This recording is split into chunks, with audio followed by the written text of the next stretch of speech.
तो nuclear physics के last lecture में मैंने आपको न्यूक्लियस के बारे में कुछ बेसिक बातें बताई थी, जिसके अंदर न्यूक्लियर रेडियस क्या होती है, nuclear volume, nuclear density, nuclear force, इन सब के बारे में कुछ थ्योरेटिकल डिस्कशन हुआ।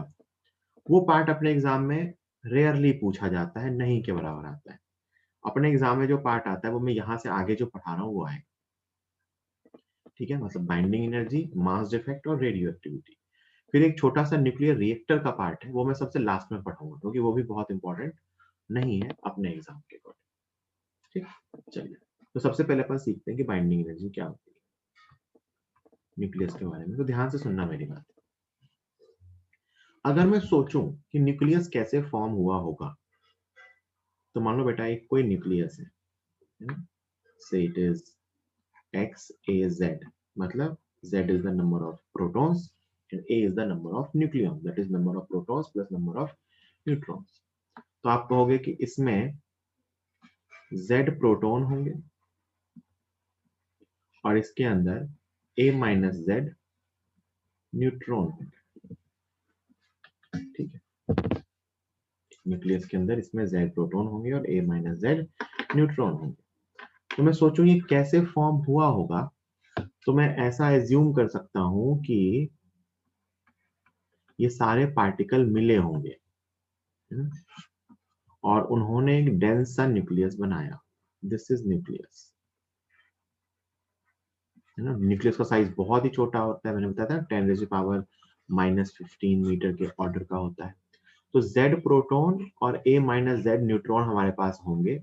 ये न्यूक्लियर फोर्स या जो भी नेचर में फेनोमेना हुआ होगा कभी, उसके कारण ये आपस में मिले होंगे और इन्होंने एक बहुत ही डेंस न्यूक्लियस फॉर्म किया होगा, जिसका मास मैं मान लेता हूँ M है।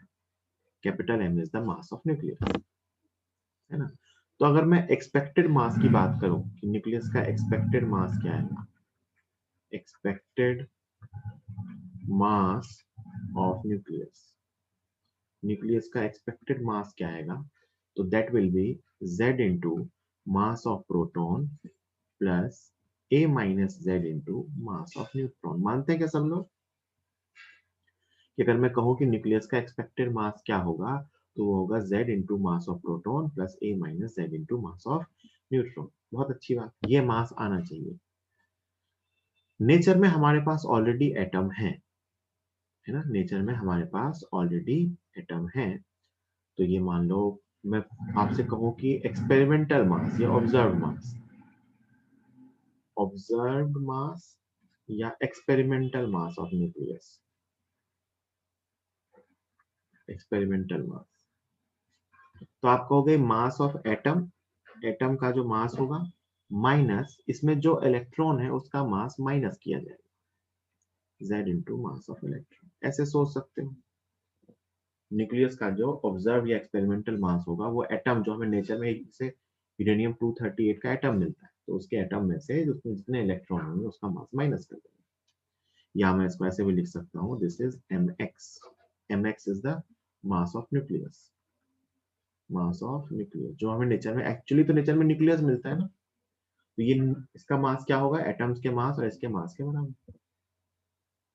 तो ये एक्सपेक्टेड मास था, ये ऑब्जर्व मास था। कायदे से दोनों इक्वल आने चाहिए थे, बट इक्वल आए नहीं, है ना। दोनों इक्वल होने चाहिए थे ना, कि जो हमें ऑब्जर्व मास मिला और जो एक्सपेरिमेंट एक्सपेक्टेड मास था वो सेम आने चाहिए, है ना। लेकिन क्या हुआ कि जो एक्सपेरिमेंटल मास था that was less than expected mass. Experimental mass expected mass से कम था।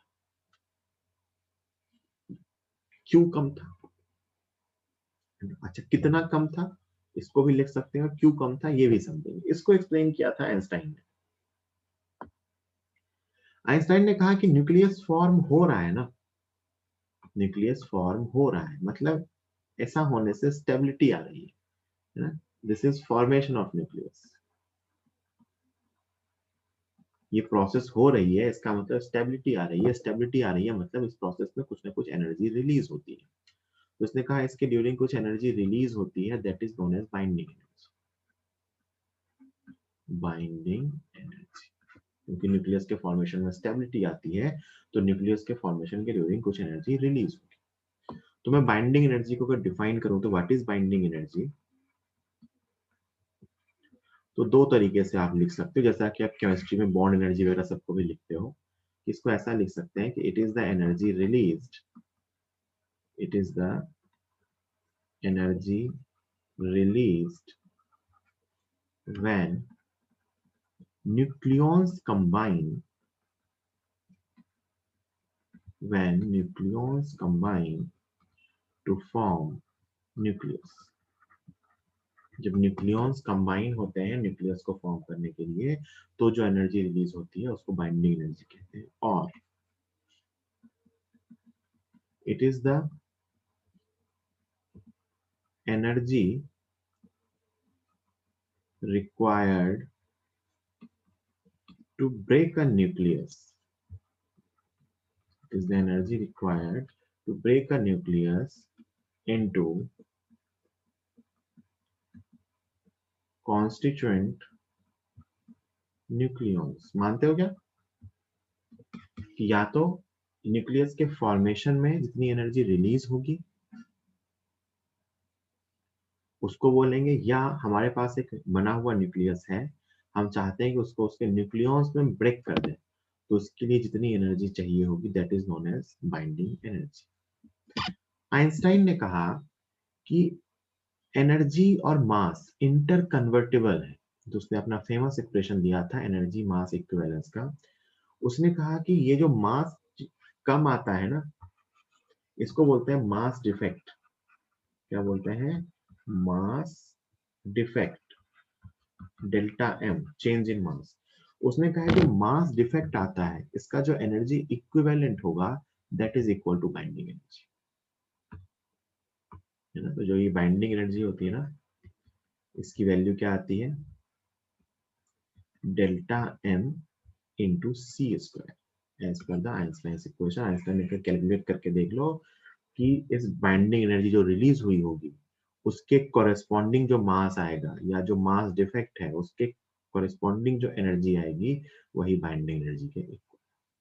तो मास डिफेक्ट इसलिए होता है क्योंकि इस प्रोसेस के ड्यूरिंग खूब सारी एनर्जी रिलीज होती है। मतलब अगर हमें न्यूक्लियस को उसके कंस्टिट्यूएंट्स में ब्रेक करना है तो हमें खूब सारी एनर्जी देनी होगी, या जब न्यूक्लियॉन्स कंबाइन होकर न्यूक्लियस बनते हैं तो खूब सारी एनर्जी रिलीज होती है। तो एनर्जी रिलीज हुई इसका मतलब मास कम हुआ, क्योंकि मास और एनर्जी कंपेरेबल है। तो बाइंडिंग एनर्जी को अपन इस फॉर्म में लिख सकते हैं, delta M into C square. ठीक है, अभी मैं आपको डेल्टा एम लिखना सिखाऊंगा कि डेल्टा एम इसमें कैसे लिखेंगे। बहुत सिंपल है बट फिर भी उसके टर्म में बात करेंगे। ठीक, अभी इस फॉर्मूले के अंदर डेल्टा एम को केजी में रखेंगे, स्पीड ऑफ लाइट को मीटर पर सेकेंड में रखेंगे और बाइंडिंग एनर्जी जूल में है। बट जनरली न्यूक्लियस के टर्म में ये यूनिट्स काम की नहीं होती। न्यूक्लियस के टर्म में आप देखोगे तो जो आपको मासेस दिए होते हैं ना वो एटॉमिक मास यूनिट में दिए होते हैं, और जो बाइंडिंग एनर्जी या किसी भी जो एनर्जी का ऑर्डर होता है that is of the order of mega electron volt. तो अपन ने बुद्धि लगाई, भाई सबको चेंज करना है, ये मास केजी में है इसको एएमयू में चेंज करना है, ये सी स्क्वायर है इसकी तो वैल्यू जानते हैं, बाइंडिंग एनर्जी जूल में आई इसको पहले इलेक्ट्रॉन वोल्ट में चेंज करेंगे और फिर मेगा इलेक्ट्रॉन वोल्ट में चेंज करेंगे। तो सबको सिंप्लीफाई करके आप बाइंडिंग एनर्जी को लिख सकते हो दूसरे फॉर्म्स में 931 into delta M mega electron volt, जहां डेल्टा एम आपको रखना है इन एटॉमिक मास यूनिट। मतलब आपको अगर mass defect atomic mass unit में पता है तो आप उसके इक्विवेलेंट एनर्जी निकाल सकते हो, है ना।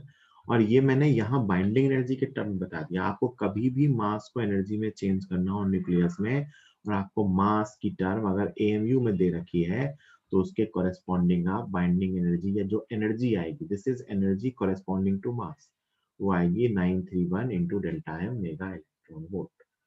तो आपको अब यहाँ से ध्यान रखना है कि आपको कभी भी न्यूक्लियर डेटा एएमयू में दिया हुआ है, आप मास डायरेक्ट निकालोगे, जो वैल्यू आएगी उसको 931 से मल्टीप्लाई किया जाएगा, उससे अपने को मेगा इलेक्ट्रॉन वोल्ट में एनर्जी मिल जाएगी।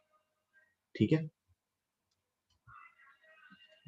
दिस इज बाइंडिंग एनर्जी, मतलब ये एनर्जी इक्विवेलेंट के बराबर होता है। तो यही बात मैं यहाँ नीचे लिख दे रहा हूं कि the energy equivalent of mass defect is equal to binding energy, is equal to binding, ये बाइंडिंग एनर्जी के इक्वल। ठीक, अब देखते हैं कि यहाँ पर मास डिफेक्ट लिखने क्या वाले हैं। तो भाई बिल्कुल सिंपल सी कहानी है कि क्या था कि न्यूक्लियॉन्स मिलके न्यूक्लियस फॉर्म हुए थे और मास कम हुआ था। तो मैं डेल्टा एम को मैं लिखूंगा मास of reactant minus mass of product. Mass of reactant मतलब Z into mass of proton plus A minus Z into mass of neutron. इतना होना चाहिए था कितना, मास ऑफ X। ये क्या है, मास of nucleus, mass of nucleus. कई जगहों पे ऐसा लिखा मिलेगा, कई जगहों पे आपको ये ऐसा भी लिखा मिलेगा कि Z into mass of proton plus A minus Z into mass of neutron minus mass of X minus Z into mass of X नहीं लिखे, उसको मास ऑफ एटम लिख लेते हैं।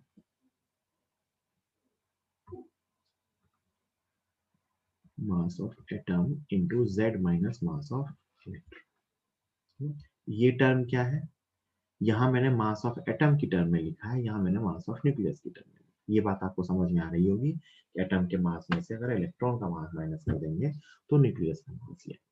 तो इसलिए ज्यादा लोड मत लेना, अपने को दोनों में जिस फॉर्म में दिया हो उसी फॉर्म में यूज करेंगे। मोस्टली फर्स्ट फॉर्म में दिया जनरली, बट कुछ नहीं कह सकते, हो सकता है वो सबके एटम का मास दे। ठीक है, तो इस चीज का ध्यान रखें। तो ये अपन ने मास डिफेक्ट लिखना सीखा।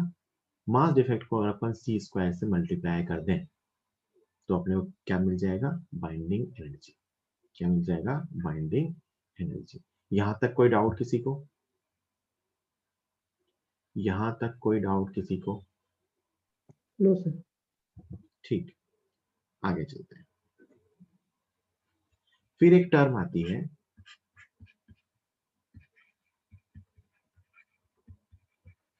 Binding energy per nucleon. क्या आती है, बाइंडिंग एनर्जी पर न्यूक्लियन। क्या होता होगा, ये नाम से ही पता चल रहा है, किसी न्यूक्लियस की बाइंडिंग एनर्जी अपॉन न्यूक्लियंस का नंबर ए। तो it is binding energy per nucleon, मतलब ये एक न्यूक्लियन की बाइंडिंग एनर्जी, मतलब पर न्यूक्लियन कितनी एनर्जी देनी होगी, ये वो टर्म दिखा रही है। And it is criteria to decide stability of nucleus, stability of nucleus. More binding energy per nucleon implies more stable nucleus. जिसके लिए बाइंडिंग एनर्जी पर न्यूक्लियन ज्यादा होगी वो न्यूक्लियस ज्यादा स्टेबल माना जाएगा, है ना? ठीक, तो स्टेबिलिटी को कभी भी बाइंडिंग एनर्जी से कंपेयर नहीं करते हैं, याद रखना। Stability is not compared by total binding energy, it is compared by binding energy per nucleon. ठीक, इस चीज को ध्यान रखें। जैसे मैं एक सिंपल सा क्वेश्चन आपसे पूछता हूँ कि ऐसे ही इन जनरल, है ना, ये x है और ये प्लस y, एक फ्यूजन की रिएक्शन दे रखी है z, न्यूक्लियर फ्यूजन है कि x और y मिलके z बन रहे हैं। ठीक है, ये आपको दे रखा है, दोनों ड्यूट्रॉन्स हैं एक्चुअली में, एक्चुअल रिएक्शन में मैं लिख सकता हूँ। एक्चुअल रिएक्शन ये है कि दो ड्यूट्रॉन्स हैं, ये मिलके एक हीलियम का न्यूक्लियस बना रहे हैं।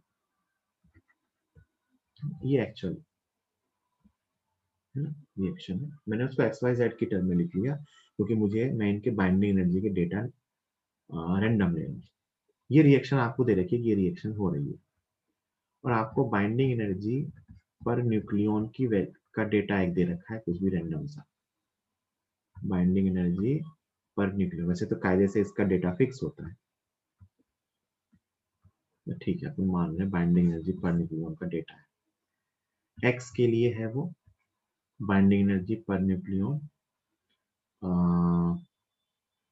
कुछ 2.2 mega electron volt per nucleon.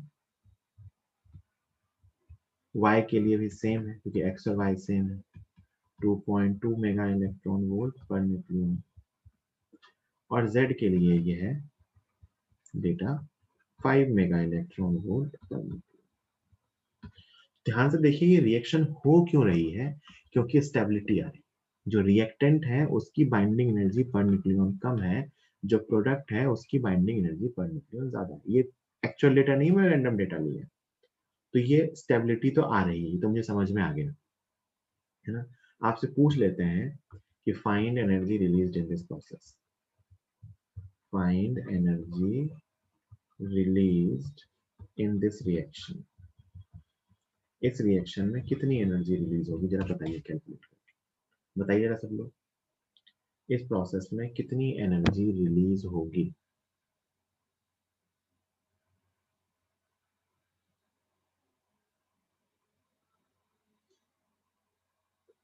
जल्दी।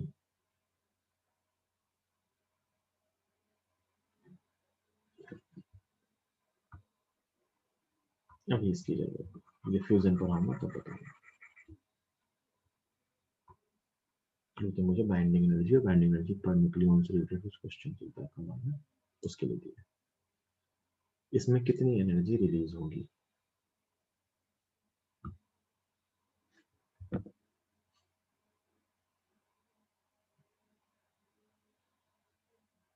लिखो लिखो, अपने आंसर लिखो, मैं देख रहा हूँ।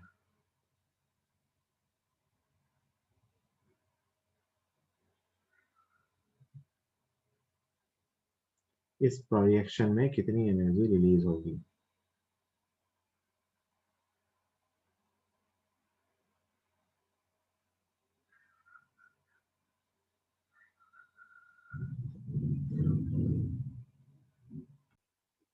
इलेवन पॉइंट टू है answer. What is the answer? 11.2 mega electron volt. भैया ये बाइंडिंग एनर्जी पर न्यूक्लियन है, इसमें कितने न्यूक्लियन हैं? दो। इसमें कितने न्यूक्लियन हैं? दो। तो मैं पूछूं कि बाइंडिंग एनर्जी एक्स की क्या होगी? It will be 4.4 mega electron volt. एक न्यूक्लियन के लिए 2.2 चाहिए, तो दो के लिए 4.4 चाहिए। वाई की बाइंडिंग एनर्जी क्या होगी? It is again 4.4। और जेड की बाइंडिंग एनर्जी क्या होगी? तो एक न्यूक्लियन के लिए 5 है, तो 4 न्यूक्लियन, तो जेड की होगी 20 मेगा इलेक्ट्रॉन वोल्ट। ये एक्स की एनर्जी, ये वाई की एनर्जी, ये जेड की एनर्जी। मैं पूछूं बाइंडिंग एनर्जी कितनी, बाइंडिंग सॉरी एनर्जी कितनी रिलीज हुई?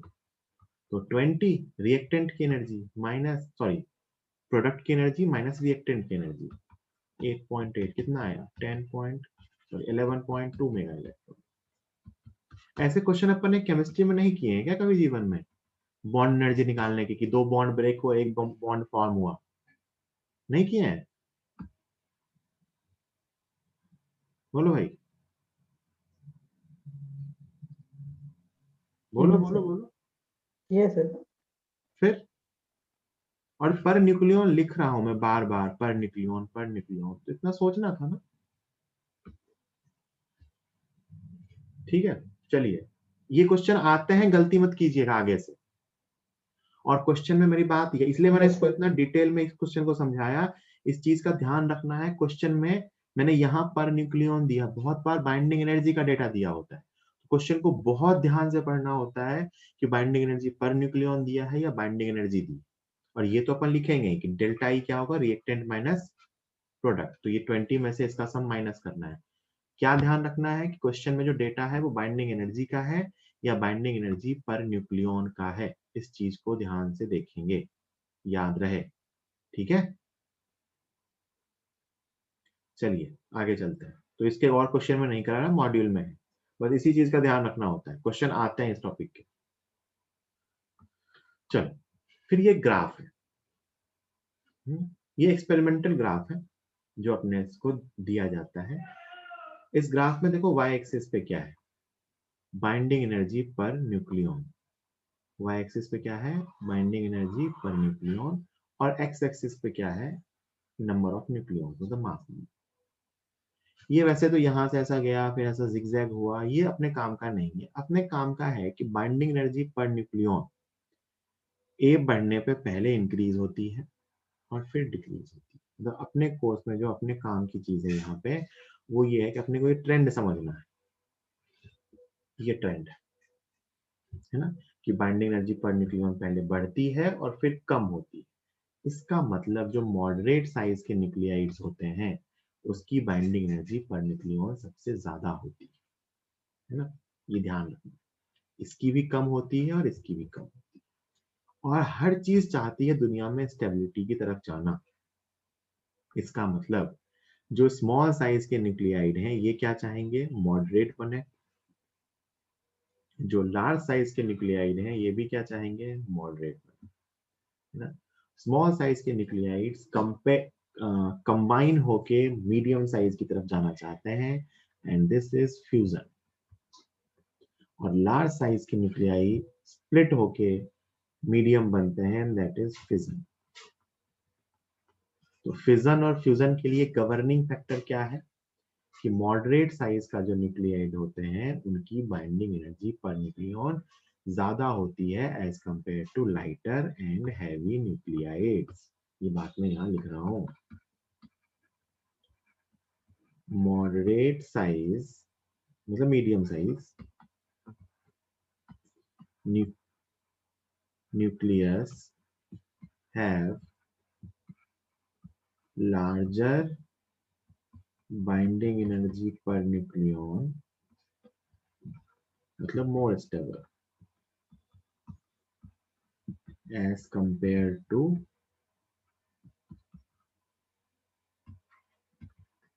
light and heavy nucleon। और ये जो मॉडरेट साइज होता है ना, इसका ऑर्डर कुछ 50 से 70 होता है। तो ए की वैल्यू लगभग लगभग 50 to 70 के आसपास को मॉडरेट कहते हैं। ये वाले सबसे ज्यादा स्टेबल होते हैं, ठीक है। आप अगर एक चीज बहुत ही ध्यान से देखिए तो यहाँ लिखा हुआ भी अपने को ये मानना है कि जो मैक्सिमम स्टेबल न्यूक्लियाई है वो है आयरन का ही isotope. Iron 5626 is the most stable nuclide, जिसकी वैल्यू आती है 8.8 mega electron volt per nucleon. ये आयरन के लिए है, it is the most stable nucleus. और जो यूरेनियम होता है, binding energy per nucleon uranium के लिए वो आता है 7.7। यूरेनियम हमारे लिए काम का है, हालांकि डेटा आपको बहुत काम नहीं आएगा यूरेनियम का, आयरन वाला काम आएगा, ये ध्यान रखना। और यूरेनियम अनस्टेबल है। अपने को ये ग्राफ एज इट इज नहीं बनाना, आप चाहो तो रफ ग्राफ बना सकते हो, ठीक है। ठीक, तो ध्यान रखना है कि मॉडरेट साइज के न्यूक्लियाइड ज्यादा स्टेबल होते हैं, इसलिए लाइटर न्यूक्लियाई कंबाइन या फ्यूज होकर मॉडरेट साइज बनाते हैं, और जो हेवी न्यूक्लियाइड्स होते हैं उनका फिजन होता है, इस रीजन से वो मॉडरेट साइज के न्यूक्लियाइड्स बनाते हैं। तो this is all about binding energy and binding energy per nucleon, है ना। इसमें क्वेश्चन किस टाइप के आते हैं, इस टाइप के, ध्यान रखना, ठीक है। चलो फिर इसके बेसिस पे अपने को दो टॉपिक पढ़ने हैं, न्यूक्लियर फिजन, न्यूक्लियर फ्यूजन और न्यूक्लियर रिएक्टर, जो मैं सबसे लास्ट में पढ़ाऊंगा, अभी मैं वो नहीं पढ़ा। अभी अपन आते हैं अपने इस चैप्टर के अगले पार्ट पे जो अपने लिए इम्पोर्टेंट है, दैट इज रेडियो एक्टिविटी। बहुत इंपॉर्टेंट है, मतलब आप मान लो न्यूक्लियर फिजिक्स से आने वाला अगर क्वेश्चन है तो 90-95% चांस है वो यहीं से आता है, और ये बहुत ही आसान है। रेडियो एक्टिविटी, रेडियो एक्टिविटी क्या होती है, it was discovered by Becquerel, Henri Becquerel, है ना। कुछ न्यूक्लियाइड्स होते हैं जो रखे रखे अपने आप उनमें डिके होता रहता है ना, और डिके के ड्यूरिंग कुछ अल्फा पार्टिकल या बीटा पार्टिकल या गामा रेज ये इमिट हो रही है ना। तो what is radio activity, it is spontaneous emission of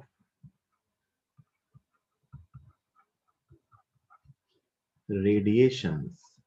It is spontaneous emission of radiations. कौन से radiations? Alpha, beta, gamma. It is spontaneous emission of radiations from unstable nuclei. It is spontaneous emission of radiation alpha, beta, gamma from unstable nuclei. और ये क्यों होता है? क्योंकि इस radiation के इमिट होने के बाद स्टेबिलिटी आ रही होती है. नेचर में कुछ भी अगर हो रहा है ना, तो उससे एक्चुअली क्या हो रही होगी? फाइनली स्टेबिलिटी अचीव हो गई होगी. तो जो अनस्टेबल न्यूक्लियाई है उनसे ये रेडिएशंस निकलते हैं और उसके थ्रू उनमें स्टेबिलिटी आती है ना. बैक्यूरेल ने डिस्कवर किया था. ये सब कहानी अपन जानते हैं. अपने को इसी को सीखना है कि टाइप्स ऑफ डीके कौन कौन से होते हैं. अपने को अल्फा डीके सीखना है, बीटा डीके सीखना है. ये चीजें अपने को सीखनी है. तो ये रेडियो एक्टिविटी चैप्टर के 2 पार्ट है. पहला टाइप्स ऑफ डीके सीखना और दूसरा उसका जो मैथमेटिकल कैलकुलेशन है एक्टिविटी और रेडियो एक्टिविटी का, that is exponential DK of radio active material. तो ये दोनों चीजें अपने को सीखनी है.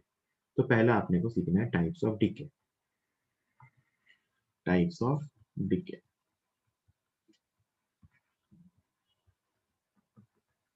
तो अपन इसमें कौन कौन से डीके सीखने वाले हैं मैं आपको एक साथ नाम बता दे रहा हूँ.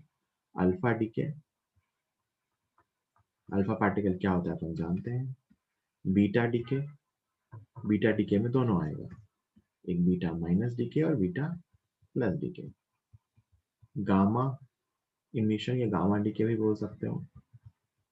और फोर्थ अपन एक सीखेंगे के कैप्चर और इलेक्ट्रॉन कैप्चर. मेनली ये 4 टाइप के डीके अपन सीखने वाले हैं. ठीक, ध्यान से सुनते चलिए. सबसे पहला है अपना अल्फा डीके.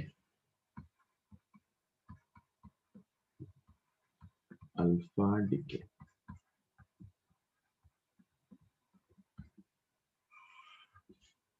ठीक, ऐसा ऑब्जर्व होता है कि इस डीके के अंदर ये प्रोसेस हो रही होती है. एक्स से वाई फॉर्म होता है और साथ में एक अल्फा पार्टिकल मिलता है, दैट इज हीलियम न्यूक्लियस. बेटा ये रिएक्शन मैंने न्यूक्लियस के टर्म में लिखी है ना. X is nucleus of X, Y is nucleus of Y and helium का न्यूक्लियस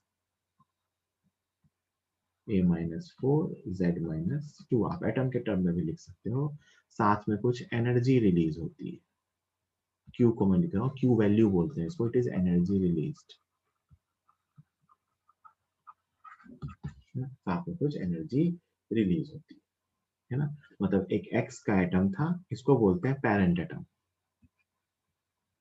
या पेरेंट न्यूक्लियस. इसको बोलते हैं डॉटर न्यूक्लियस. Daughter nucleus. और ये है अपना alpha particle, that is helium nucleus. ठीक है, यहां तक आई थिंक किसी को कोई दिक्कत नहीं होगी. मुझे इसका मास डिफेक्ट लिखना है. इस प्रोसेस का मास डिफेक्ट क्या होगा. अच्छा, यहाँ पे आप देखो, एक तो चार्ज पार्टिकल्स के नंबर बैलेंस है. प्रोटॉन का नंबर, यहाँ पे Z प्रोटॉन थे, यहाँ पे Z-2 प्रोटॉन है, यहाँ पे 2 प्रोटॉन. न्यूट्रॉन, यहाँ पे A न्यूट्रॉन थे, यहाँ पे A-Z-2 न्यूट्रॉन है और यहाँ पे 2 न्यूट्रॉन है. तो नंबर ऑफ न्यूट्रॉन्स और नंबर ऑफ प्रोटॉन्स बैलेंस्ड. अब मैं इसका मास डिफेक्ट लिख रहा हूँ, ध्यान से देखना. अगर मैं इस मास डिफेक्ट को in terms of nuclear mass लिखूं, in terms of nuclear mass, अगर मैं न्यूक्लियर मास के टर्म में लिखूं तो बहुत ही सिंपल है लिखना. कि मास डिफेक्ट को मैं क्या लिखूंगा, delta M is equal to mass of nucleus of X minus mass of nucleus of Y minus mass of nucleus of plus mass of nucleus of helium. तो न्यूक्लियर मास के term में लिखो, ये आएगा mx minus my minus mass of helium nucleus. This is in terms of nucleus. है ना। और Q value को मैं क्या लिख सकता हूँ, energy release delta M into C square, या Q is equal to delta M into 931 mega electron volt. तो Q वैल्यू के लिए हमें मास डिफेक्ट चाहिए होता है। मैंने न्यूक्लियस के टर्म में लिख दिया।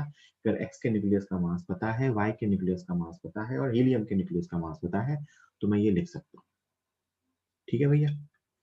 अब इसी एक्सप्रेशन को अगर मैं लिखूं एटम्स की टर्म में, कि भैया आपको तो ना, क्योंकि एक्चुअल जो सोचो नेचर में होता है, नेचर में न्यूक्लियस मिलते हैं कि एटम मिलता है, सोचो नेचर में न्यूक्लियस मिलता है कि नेचर में एटम मिलता है, एटम मिलता है ना। नेचर में अपने को क्या मिलता है, एटम। तो मैंने न्यूक्लियस की टर्म में लिख दिया। एटम की टर्म में लिखोगे आंसर सेम आएगा, क्योंकि मास डिफेक्ट तो सेम ही होगा ना, बस लिखने का तरीका अलग है।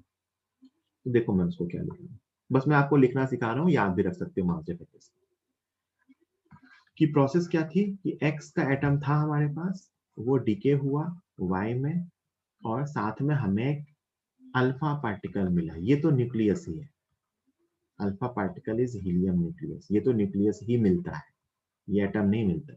ये वाई का एटम है और ये जेड का एटम है, सॉरी एक्स का एटम।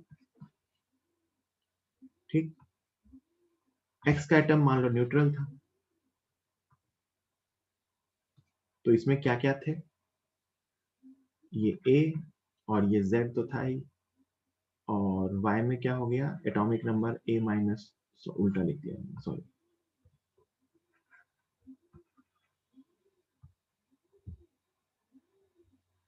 ये a और ये z, ये a माइनस 4, ये z माइनस 2, और ये 4 ये 2, ये तो न्यूक्लियस ही है, ये दोनों एटम। जरा सोच के देखिए इस x के एटम में क्या क्या थे ना, x के एटम में अपने पास क्या क्या था। तो अपने पास z प्रोटॉन था, अपने पास a माइनस z न्यूट्रॉन था, और अपने पास z इलेक्ट्रॉन भी थे x के एटम में। ठीक, अल्फा पार्टिकल के पास क्या क्या है, 2 प्रोटॉन और 2 न्यूट्रॉन, ये अल्फा पार्टिकल के पास है, ये जेड है ये है। और ये जो y का एटम जो मैंने फॉर्म किया है, इसके पास क्या क्या होंगे, तो z minus 2 proton, a minus z minus 2, सही लिखा ना, हाँ, न्यूट्रॉन, और इलेक्ट्रॉन कितने होंगे, z इलेक्ट्रॉन होंगे। मतलब ये एक्चुअली में एटम नहीं होगा, बल्कि ये आयन होगा। जब फॉर्म होगा तो ये क्या बनेगा, आयन। इस पे चार्ज होगा 2 माइनस, इस पे चार्ज होगा 2 माइनस, क्योंकि इलेक्ट्रॉन्स का नंबर प्रोटॉन से ज्यादा है। ऐसा क्यों हुआ, क्योंकि बेटा सोच के देखो, प्रोटॉन तो जितने देखो, प्रोटॉन यहाँ जेड थे, इसके पास जेड माइनस 2 आए, इसके पास 2 गए। इसके पास न्यूट्रॉन ए माइनस जेड थे, इसके पास ए माइनस जेड माइनस 2 है, इसके पास 2 है। इलेक्ट्रॉन तो इसके पास है ही नहीं ना, तो इलेक्ट्रॉन तो यहीं गया होगा। क्यों, क्योंकि चार्ज कंजर्वेशन तो हमेशा वैलिड है ना। अगर टोटल चार्ज है तो टोटल चार्ज को अपने को कंजर्व करवाना ही पड़ेगा। इसका मतलब ये y का आयन फॉर्म होगा। अब अगर मैं मास डिफेक्ट लिखूं, तो पहले केस में जब x के एटम का मास लिखूंगा, तो x के एटम का टोटल मास क्या लिखूंगा, z into mass of proton plus a minus z into mass of neutron plus z into mass of electron,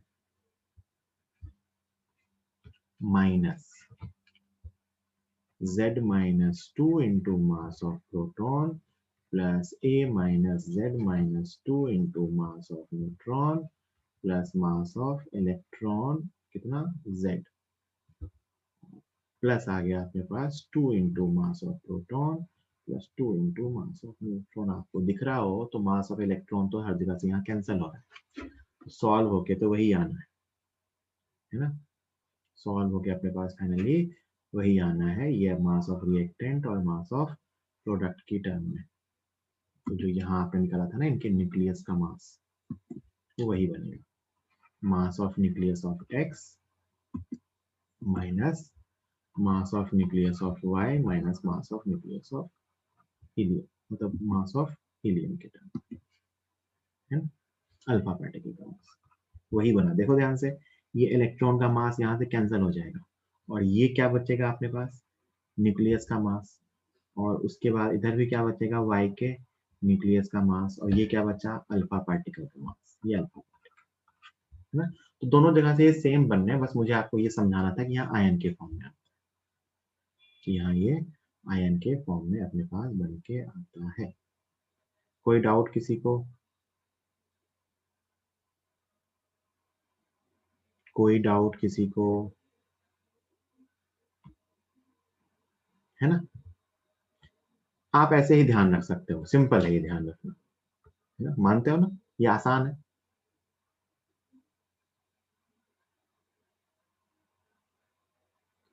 अच्छा, ये मैंने आपको थोड़ा मुश्किल बता दिया, अब इसी चीज को मैं देखो एक आसान तरीके से लिख के बताता हूँ। ये जो आपको इलेक्ट्रॉन वाला कंसेप्ट सिखाया ना, इसी को मैं आपको एक आसान तरीके से लिख के बताता हूँ। देखना कि x बीच वाला बस ऐसे ही थोड़ा डिटेल में समझाया है। देखो इसका आसान मेथड, ये a और z था, ये a-4, ये z-2 है, बस उतनी बातें लिखेंगे नहीं, और ये अपन यहाँ पे लिखेंगे 4 और 2। मुझे ये पता है कि ये इस पे चार्ज है +2e, तो इस पे चार्ज होगा -2e, इस पे चार्ज होगा -2e, और इस पे चार्ज 0 है। तो मैं अगर मास डिफेक्ट लिखना चाहूँ एटम्स की टर्म में, तो मैं लिखूंगा मास ऑफ एक्स एटम माइनस, देखो अब मैं प्रोडक्ट का मास लिख रहा हूँ, इस पे 2 माइनस चार्ज है, मतलब इसका जो मास होगा वो y के एटम से 2 इलेक्ट्रॉन ज्यादा होगा। So mass of y +2 into mass of electron, जो y के आयन का मास है वो y के एटम के मास से 2 इलेक्ट्रॉन ज्यादा है, ठीक है। और इस पे चार्ज +2m2e है, मतलब ये तो हीलियम का क्या है, न्यूक्लियस। तो इसका मास जो होगा वो होगा मास of helium -2 into mass of electron. देखो ध्यान से, ये मैंने एटम के मास के टर्म में लिखा है, this is mass of helium atom, mass of helium atom, ये है मास ऑफ वाई एटम, ये है मास ऑफ एक्स एटम, है ना, कि एक्स के एटम का मास वाई के एटम के मास में से 2 इलेक्ट्रॉन का मास ज्यादा, और हीलियम के एटम के मास में से 2 एटम का मास कम। अब देखो 2me कैंसिल हो रहा है, और ये सॉल्व होके क्या आएगा, mx minus my minus mass of helium, ये एटॉमिक मास के टर्म में। तो बेटा इंपॉर्टेंट है कि आपको एक्स वाई और हीलियम के एटम का मास दिया हो, या आपको एक्स वाई और हीलियम के न्यूक्लियस का मास दिया हो, रिलेशन सेम आना है, रिलेशन सेम आना है, ठीक है। तो इस पर आप बहुत टाइम और वेस्ट नहीं करेंगे, आगे चल रहे हैं, बाद में इसको लिख लेंगे। अब सुनो ध्यान से, मास डिफेक्ट हमने निकाल लिया, तो अपन ने एनर्जी निकाल ली, Q कितना आया, डेल्टा mc²। बताओ ये जो एनर्जी रिलीज हुई ये कहाँ जाएगी, ये जो एनर्जी रिलीज हुई ये एनर्जी कहाँ जाएगी, बताओ, ये जो एनर्जी रिलीज हुई ये कहाँ जाएगी। रिएक्शन क्या हुई है कि x था, इससे एक y बना है और एक अल्फा पार्टिकल बना है, बाकी तो एनर्जी है। तो ये एनर्जी कहाँ जाएगी, जल्दी बताओ, काइनेटिक एनर्जी कहाँ जाएगी, काइनेटिक एनर्जी। ध्यान से सुनते चलो भी मेरी कहानी, this energy goes to kinetic energy of products. कौन से प्रोडक्ट्स, y और अल्फा पार्टिकल। y क्या है, डॉटर न्यूक्लियस, अल्फा पार्टिकल क्या है, एक पार्टिकल, है ना। तो ये एनर्जी कहाँ जाती है, kinetic energy of alpha particle of products. अब यहाँ पे एक बहुत ही शानदार सा मैकेनिक्स रिलेट करता हुआ टॉपिक आता है कि if parent nucleus was initially at rest, अगर पेरेंट न्यूक्लियस इनिशियली रेस्ट पे था मतलब उसका मोमेंटम जीरो था, उसका मोमेंटम क्या था, जीरो। तो मोमेंटम कंजर्वेशन का प्रिंसिपल फॉलो होगा। उसका मोमेंटम अगर जीरो था तो जो y और अल्फा बने हैं ना बेटा, इसका मोमेंटम अगर इधर p आएगा तो इसका मोमेंटम इधर भी p आएगा, दोनों के मोमेंटम सेम होंगे।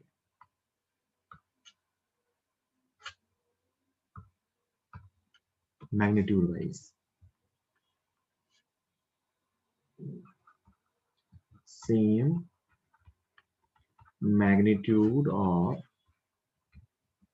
linear momentum in opposite direction। ये बात सब लोग एग्री करते हैं क्या, कि जो दो पार्टिकल बनेंगे, अगर x पहले रेस्ट पे था तो जो दो पार्टिकल बनेंगे उनका जो मोमेंटम होगा वो मैग्नीट्यूड में इक्वल होगा और डायरेक्शन में ऑपोजिट होगा। जल्दी,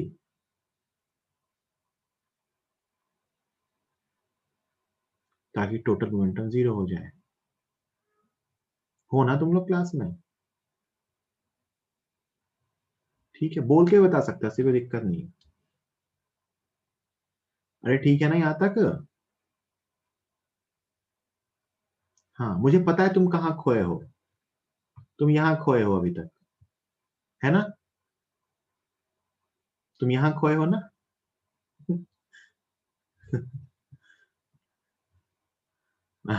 मत खो उसमें। मुझे पता है ना, ये याद रखो ना, ये तो बता ही दिया, इससे याद रखो ना। ये आसान है और ये भी आसान है। एक्चुअली मैंने तीसरे को ही जरा डिटेल में यहाँ लिख दिया है, मैंने थर्ड वाले को ही एक्सप्लेन करके लिखा है, नहीं लिखता तो भी चलता, भूल जाओ मैंने दूसरा वाला बताया अभी तक। ठीक है चलो, किसमें एनर्जी कंजर्व होती है?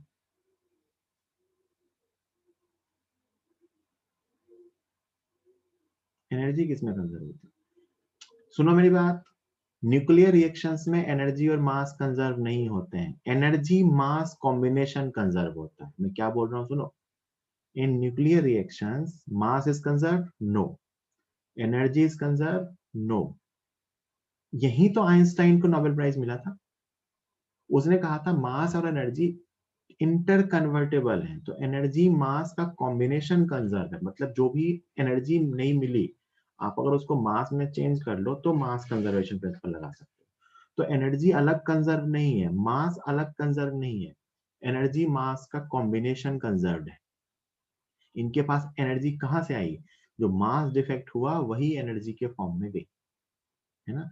लेकिन चार्ज कंजर्वेशन हमेशा वैलिड है। जब मैंने स्टार्टिंग में इलेक्ट्रोस्टैटिक्स पढ़ाई थी तो मैंने एक बात बोली भी थी कि मास कंजर्वेशन का प्रिंसिपल न्यूक्लियर फिजिक्स में वायलेट हो जाता है, मास चेंज हो सकता है, मास डिफेक्ट होता है, बट चार्ज कंजर्वेशन कभी भी वायलेट नहीं होता। देखो यहाँ भी चार्ज कंजर्वेशन वायलेट नहीं हो रहा है, एक पे चार्ज +2 ही तो एक पे चार्ज -2, तो सिर्फ मास कंजर्व नहीं होता, सिर्फ एनर्जी कंजर्व नहीं होती, mass energy as a whole conserve होती है, क्योंकि वो आपस में इंटर कन्वर्टेबल है।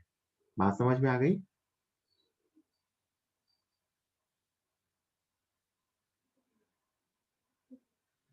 है ना? ठीक है, चलो अब मैं इसको लिख रहा हूं कि दोनों के मोमेंटम अगर इक्वल है तो जो एनर्जी रिलीज हुई Q वो कहाँ गई, दोनों की काइनेटिक एनर्जी की फॉर्म में। तो देखो मैं क्या लिख रहा हूँ, क्योंकि इनकी मोमेंटम का मैग्नीट्यूड इक्वल है तो काइनेटिक एनर्जी का हमने एक फॉर्मूला सीखा है, K is equal to P² upon 2m, momentum के मैग्नीट्यूड के टर्म में। तो मैं लिख सकता हूँ कि kinetic energy of y upon kinetic energy of alpha particle is equal to mass of alpha particle upon mass of y। Kinetic energy mass के इनवर्स रेशियो में होगी, and mass of alpha particle is 4 into mass of proton, लगभग लगभग मैं u को mp मान ले रहा हूँ, और my is a-4 into mass of proton, ये कैंसिल हुआ। सो y की kinetic energy upon alpha particle की काइनेटिक एनर्जी 4 अपॉन a-4 के रेशियो में। तो मैं kinetic energy of alpha particle लिख सकता हूँ a-4 upon a into Q value मैं काइनेटिक एनर्जी ऑफ y लिख सकता हूँ 4/a into QL. This is kinetic energy of alpha particle and kinetic energy of daughter nucleus. Momentum equal थे तो kinetic energy mass के inverse ratio में होगी। मुझे दोनों के मास उनके मास नंबर के टर्म में मैं लिख सकता हूँ, तो जो उनकी काइनेटिक एनर्जी होगी वो मैं ऐसा लिख सकता हूँ। क्योंकि ये जो डिकेज होते हैं वो जनरली हेवी न्यूक्लियस में होते हैं, तो आप देख सकते हो ज्यादातर एनर्जी किसके पास है, काइनेटिक अल्फा पार्टिकल के पास। ए में से A-4 उसका है और 4 इसका है। ए मान लो 90 हुआ, 92 हुआ, तो ज्यादातर पोर्शन किसके पास है, अल्फा के पास। यहां तक कोई दिक्कत किसी को? मैकेनिक्स लगाइए मैंने, जल्दी। No sir. ठीक है, ये इंपॉर्टेंट है क्योंकि तुम सोच के देखो, ये मेंस के हिसाब से इसलिए इंपॉर्टेंट है क्योंकि इसमें दो कंसेप्ट एक साथ यूज हो रहे हैं, है ना, मैकेनिक्स का भी और साथ साथ अपनी न्यूक्लियर फिजिक्स का। अब देखो एक कंसेप्ट यहाँ पे और आता है, बट उसकी बहुत डिटेल स्टडी अपने सिलेबस में नहीं है, बट फिर भी मैं तुम्हें बता रहा हूँ एक चीज। थियोरेटिकली अगर एक पार्टिकुलर न्यूक्लियस का डीके हो रहा है, मान लो अपने पास कोई भी एक्स न्यूक्लियस होता, उसका डीके अगर हो रहा होता, उससे जो भी अल्फा पार्टिकल निकलेंगे सबकी एनर्जी सेम होनी चाहिए। सोच के देखो, मेरे पास एक एक्स का सैंपल है, मेरे पास एक एक्स का सैंपल है, तो जब मैं उस एक्स के सैंपल से निकलने वाले अल्फा पार्टिकल्स को स्टडी करूंगा, तो उन सारे अल्फा पार्टिकल की एनर्जी सेम होनी चाहिए। क्यों होनी चाहिए? क्योंकि सबके लिए मास डिफेक्ट की इक्वेशन सेम बनेगी अल्फा पार्टिकल में, सब में ए सेम है, क्यू भी सेम आएगा, तो सारे अल्फा पार्टिकल की काइनेटिक एनर्जी सेम होनी चाहिए। अगर मैं एक सैंपल लूं तो मान लो मैं कोई एक्स एलिमेंट का सैंपल लूं जिसमें एक्स के एटम्स हैं, तो उनसे जितने भी अल्फा पार्टिकल निकलेंगे वो सबकी एनर्जी सेम होनी चाहिए। मानते हो सब लोग? Yes sir. ठीक है, इसका मतलब अगर मैं इन अल्फा पार्टिकल्स को यूनिफॉर्म ट्रांसवर्स मैग्नेटिक फील्ड में भेजूं,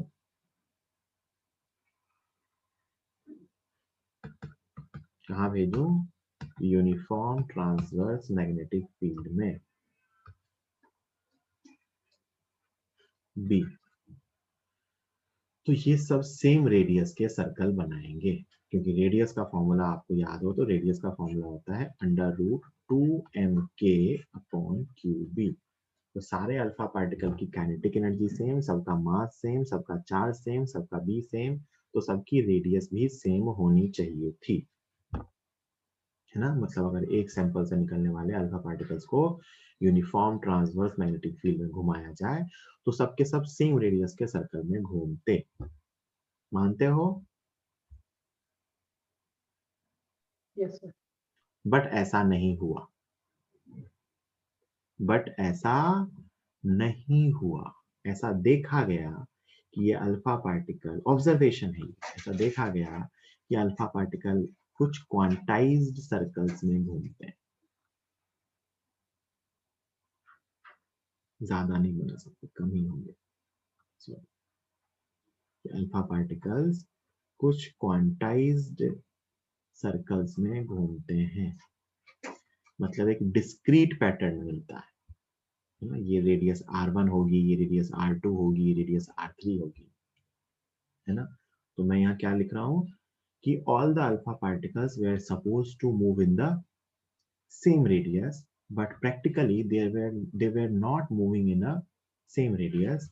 तो जो हमें पैटर्न मिलता था वो डिस्क्रीट स्पेक्ट्रम था। वी फाउंड डिस्क्रीट या क्वांटाइज्ड स्पेक्ट्रम। अब ये स्पेक्ट्रम इसलिए मैंने बता दिया ना कि रेडियस है, क्योंकि बच्चे को यही नहीं समझ में आता है कि ये स्पेक्ट्रम बन कौन सा रहा है। भाई ये रेडियस है, ये क्या है? रेडियस। वी फाउंड डिस्क्रीट या क्वांटाइज्ड स्पेक्ट्रम। तो ये क्यों हुआ? तो फिर लोगों ने इसको सोचा, तो यहीं से अपना दूसरा डीके स्टार्ट हो जाता है। तो इन लोगों ने देखा कि एक रेडियस कांस्टेंट आनी चाहिए थी, लेकिन रेडियस की वैल्यू उससे कुछ कम आई थी, लेकिन एक फिक्स वैल्यू थी, फिर एक दूसरी फिक्स वैल्यू। तो एक्चुअली होता क्या है कि जब ये डीके होता है ना, एक्स ए जेड से Y a minus 4 z minus 2 plus alpha particle. तो ये y नहीं बनता है, ये y स्टार बनता है। y स्टार मतलब वो एक्साइटेड स्टेट में बनता है और फिर उसका डी एक्साइटेशन होता है और फिर y बनता है। और डी एक्साइटेशन के ड्यूरिंग गामा के फोटोन इमिट होते हैं जिनकी energy mega electron volt energy के ऑर्डर की होती है ना। जैसे न्यूक्लियस के अंदर, सॉरी जैसे एटम के अंदर ऑर्बिटल्स होते हैं ना, first shell, second shell, third shell, orbital होते हैं ना, क्वांटम नंबर होता है ना, वैसे ही न्यूक्लियस के अंदर भी क्वांटम नंबर होता है, ऑर्बिटल्स होते हैं। तो जब ये नया न्यूक्लियस फॉर्म होता है तो ये अपने पेरेंट फॉर्म में होता ही नहीं है, मतलब ये अपने स्टेबल फॉर्म में नहीं होता, ये एक्साइटेड फॉर्म में बनता है ना। और उसकी स्टेबिलिटी के कारण एक फोटोन, जैसे अपन जहाँ कहते हैं ना कि जब एटम के अंदर मान लो अपन एक इलेक्ट्रॉन को n इक्वल टू 2 में भेज दें तो वो डी एक्साइट होता है और एक फोटोन रिलीज करता है और n इक्वल टू 1 में आ जाता है।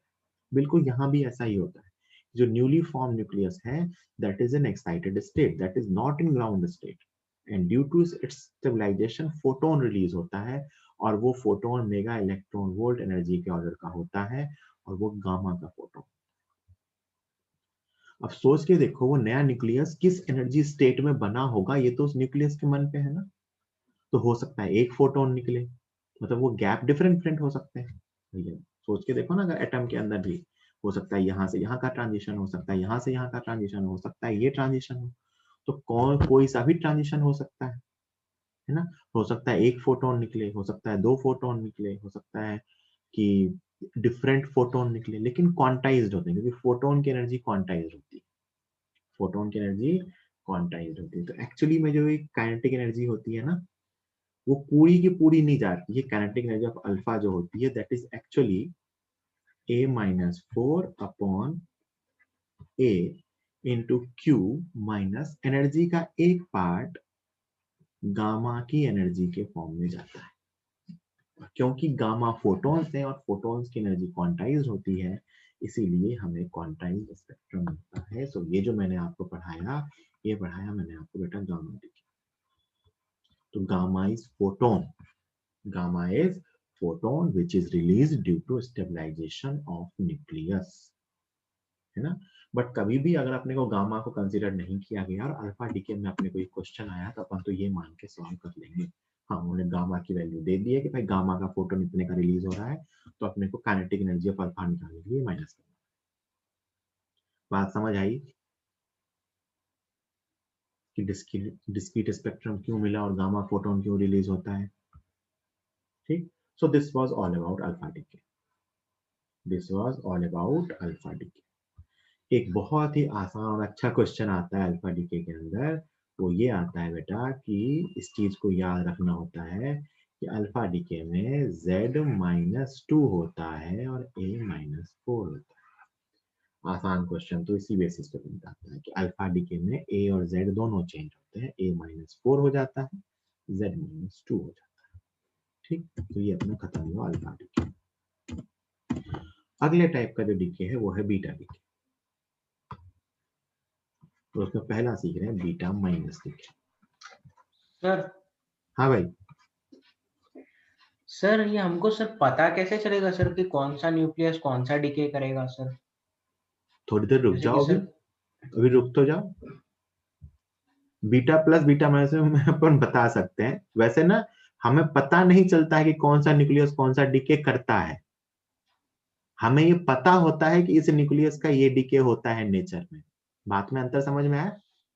सर ऐसे डिफरेंशिएट अपन नहीं कर सकते सर उसकी अरे साइज के मेरी हिसाब बात से पहले सर? समझ, हम न्यूक्लियस का चेहरा सर देख के ये नहीं बताते हैं कि इसका अल्फा डीके होगा, इसका बीटा होगा, इसका गामा होगा। हमें यस सर। नेचर में पता है कि ये न्यूक्लियस अल्फा डीके करता है, ये न्यूक्लियस बीटा डीके करता है और ये न्यूक्लियस गामा डीके करता है। हम उसी को एक्सप्लेन कर रहे हैं। ठीक है, जो तुम पूछ रहे हो वो मैं तीनों डीके पढ़ाने के बाद बताऊंगा। Actually beta plus beta minus में डाउट आता है कि किसका बीटा प्लस डीके होगा, किसका बीटा माइनस होगा, तो वो यस अपन सर। कर पाते हैं। अल्फा में तो अपने को देखा जाता है कि रिएक्टेंट पहले ये था, फिर बाद में ए और जेड दोनों चेंज हो गए, इसका मतलब अल्फा डीके हुआ होगा। गामा बीटा में हमें डिसाइड करना होता है, उसके लिए ग्राफ है वो बताऊंगा, चिंता मत। बात समझ में आ रही है? मतलब एक तरह से ये केमिस्ट्री है कि मतलब ऑब्जर्वेशन ऑलरेडी है हमारे पास, हम उसको एक्सप्लेन कर रहे हैं अपने डीके के मेथड से। मतलब पहले हमें पता चला, फिर हम उसको एक्सप्लेन कर रहे हैं अपनी साइंस से। और ये सब हो क्यों रहा है? क्योंकि इससे स्टेबिलिटी हो रही है। तुम पूछोगे सर इसका बीटा डीके क्यों हुआ, मेरे पास मेरा आंसर है स्टेबिलिटी आएगी। तुम कहोगे सर बीटा प्लस डीके क्यों हुआ, मैं कहूंगा स्टेबिलिटी आएगी। क्योंकि दुनिया में सबसे इंपॉर्टेंट है उस न्यूक्लियस की स्टेबिलिटी आना। मैं जब ये तो तुम कुछ भी नहीं सीख रहे हो, मैं जब इलेक्ट्रॉन कैप्चर पर आऊंगा तो घूमते घूमते कैप्चर हो जाता है उसमें, क्योंकि उससे स्टेबिलिटी आती है। ठीक है, ये हो रहे हैं नेचर में। चलो बीटा डीके क्या होता है? सबसे पहले बीटा माइनस पार्टिकल मतलब इलेक्ट्रॉन। बीटा माइनस पार्टिकल मतलब इलेक्ट्रॉन। तो क्या होता है कि कोई एक्स का एटम होता है, इसका एक बीटा डीके होता है और हमें एक बीटा माइनस पार्टिकल मिलता है। ठीक है, बीटा माइनस पार्टिकल क्या है? It is simply an electron. इसका मास ऑफ इलेक्ट्रॉन के इक्वल चार्ज ई माइनस। तो आप बेटा उसी तरीके से सोच के देखिए, साथ में कुछ एनर्जी मिलेगी और साथ में इसमें कुछ पार्टिकल्स मिलते हैं जिसको बताऊंगा अभी, है ना। तो ये वापस इस पे चार्ज कितना आया? माइनस ई। उसी मेथड से देख लो, तो इस पे चार्ज कितना आएगा? प्लस ई।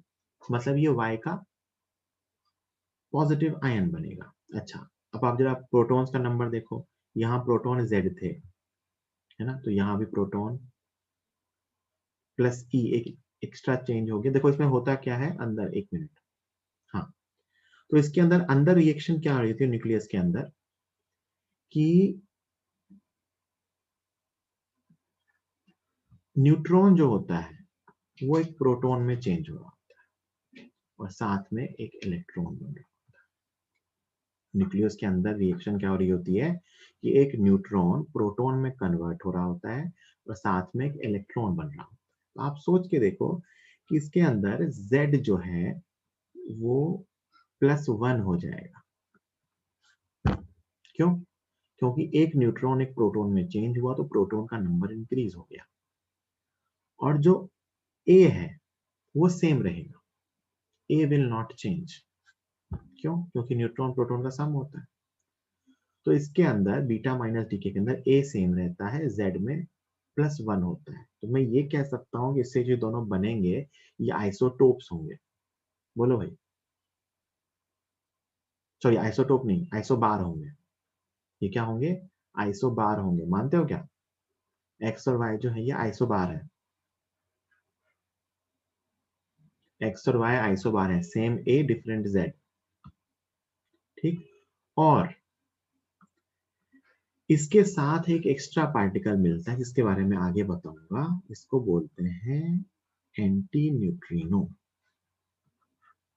ये एक एक्स्ट्रा पार्टिकल है, दिस इज एंटी न्यूट्रिनो। मैं आगे पढ़ाऊंगा नेक्स्ट लेक्चर में जहां मैं न्यूट्रिनो एंटी न्यूट्रिनो को कंपेयर करके बताऊंगा। न्यूट्रॉन डिस्ट्रॉय हुआ है तो एंटी न्यूट्रिनो बना है। ठीक है, इसके बारे में आगे बात करेंगे। तो अंदर रिएक्शन ये हो रही थी बीटा डीके में कि एन जो है वो न्यूट्रॉन एक प्रोटॉन और एक इलेक्ट्रॉन में चेंज हो रहा है। और ऐसा हो सकता है क्योंकि न्यूट्रॉन का मास प्रोटॉन के मास से ज्यादा होता है। न्यूट्रॉन का मास प्रोटॉन के मास से ज्यादा होता है, तो ये प्रोसेस फिजिबल है, अपने आप हो सकती है कि एक हैवी पार्टिकल एक लाइट पार्टिकल में चेंज हो जाए, है ना। ये एक्सोथर्मिक प्रोसेस है अपने आप।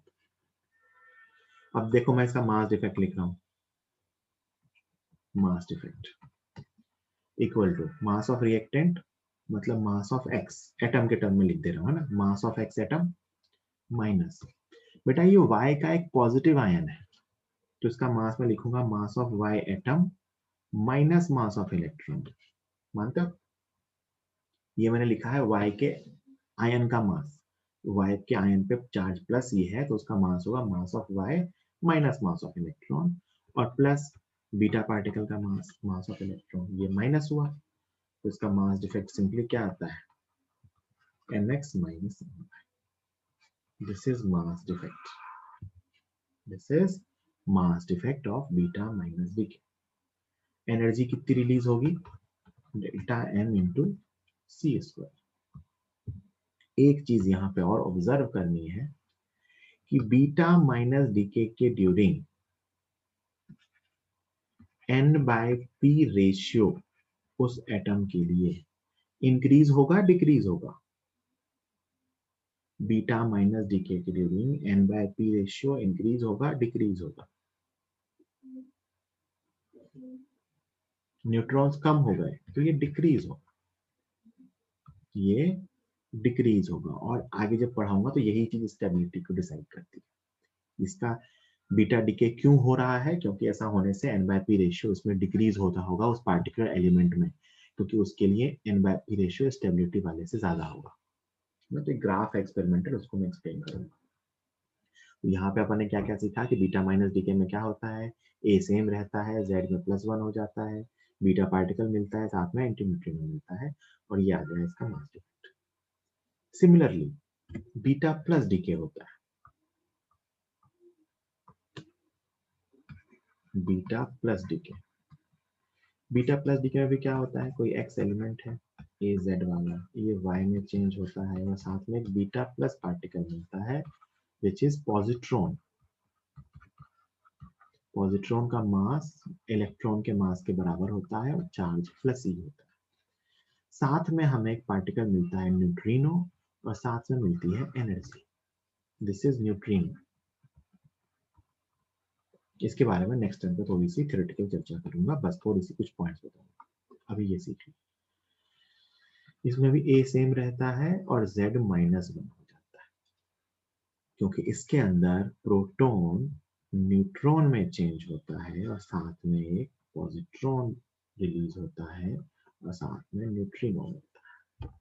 मतलब जब भी न्यूट्रॉन का फॉर्मेशन होगा तो न्यूट्रॉन के साथ एक न्यूट्रिनो का फॉर्मेशन है ना, और जब न्यूट्रॉन डिस्ट्रॉय होगा तो वहां एंटी न्यूट्रिनो का फॉर्मेशन होता है। ठीक है, तो प्रोटॉन न्यूट्रॉन में चेंज हुआ तो नंबर ऑफ न्यूक्लियॉन तो सेम रह गए, लेकिन प्रोटॉन का नंबर एक कम हो गया। तो अगर मैं पूछूं कि इसमें n बाय p रेशियो के साथ क्या हुआ, तो इसमें n by p ratio, p का नंबर कम हो गया, तो n by p ratio increase हुआ। क्या हुआ इसमें, n by p ratio increase हुआ। बिल्कुल सब कुछ ऐसा ही है। अगर मैं इसका मास डिफेक्ट लिखूं डेल्टा n, तो मास डिफेक्ट इज